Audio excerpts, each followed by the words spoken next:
My name's Amethyst, and I've been asking myself a question that's been on my mind for a while.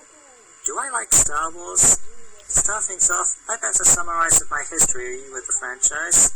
I never really paid much attention to the galaxy far, far away when I was a little kid, until I visited a friend of my mother's house, and I spent some time playing LEGO Star Wars 2 on her son's PlayStation 2. This would inevitably result in me getting a copy of LEGO Star Wars: The Complete Saga for the Wii on my birthday, and upon my first playthrough, I got stuck on the first level. Luckily, my aunt had DVD copies of the prequel trilogy, so I used them in the hopes of getting helpful hints. It didn't offer any helpful hints, but this would trigger a lifelong devotion to the franchise. If that weren't enough, I hopped on the Star Wars bandwagon in the summer of 2008. In that exact same summer, I went on my first trip to Walt Disney World, which includes the groundbreaking motion simulator ride Star Tours, and shortly afterwards, there was a brand new movie with the Star Wars name attached to look forward to, which would inevitably spawn one of the most beloved animated shows of all time. In other words, I picked a great time to be a Star Wars fan. In the years that followed, I collected whichever LEGO sets caught my attention, and I followed some of the latest visual releases. But then Disney brought Lucasfilm and greenlit Episode 7. This would trigger a series of events that would lead me to my current attitude with the franchise. From commenting on how people of color can't be stormtroopers to how overpowered the latest female lead was, a lot of unapologetically right-wing people were tearing The Force Awakens apart, and it would inevitably carry on during the release of Rogue One. But that was only the icing on the cake, because the release of Episode 8, The Last Jedi, divided the fanbase to the point where talking about Star Wars felt like a war zone. The racism and sexism from the alt-right got severely out of control, and I couldn't even talk about the film to my dad, who didn't like how bitter Luke Skywalker was throughout the film. This was a frustrating time for me to be a Star Wars fan, because I loved The Last Jedi. It exhilarated me like no other Star Wars movie ever has, and having to cope with an unfair amount of extreme hate for one of my favorite movies made me feel alone, even though I knew there were others who felt the same way I did.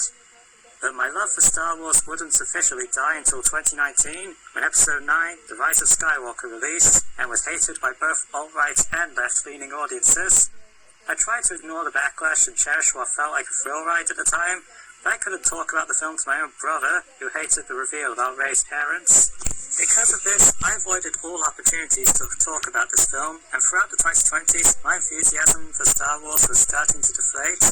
I got more and more underwhelmed with each of the Marvel comics that I added to my collection, and whilst I was eager to commit to the various shows Disney Plus was releasing, my mixed reaction to the Book of Boba Fett officially sealed the deal. Star Wars just wasn't my thing anymore.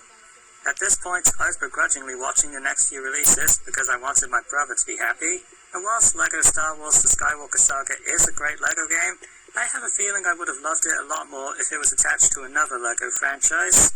However, don't start spreading rumors that I hate Star Wars with a burning passion, because in actuality, I don't. When the TV shows deliver a spectacular episode, it is really spectacular. The novels haven't always won me over, as I could point to the two that I could have put down. Galaxy's Edge at Disney's Hollywood Studios is a masterclass of Imagineering.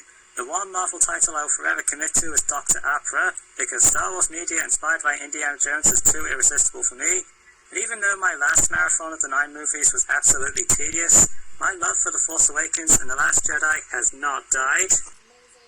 That's kind of all I can say about my love-hate relationship with Star Wars. In a way, I guess I should have foreseen that I wouldn't latch onto the franchise forever, because even as a kid, I was more of an Indiana Jones, Ben 10, Doctor Who and SpongeBob kind of girl, whilst my brother was more committed. Anyway, that's all for now. Tell me what you think of Star Wars in the comments below, and if you agree with what I had to say, and thanks for watching.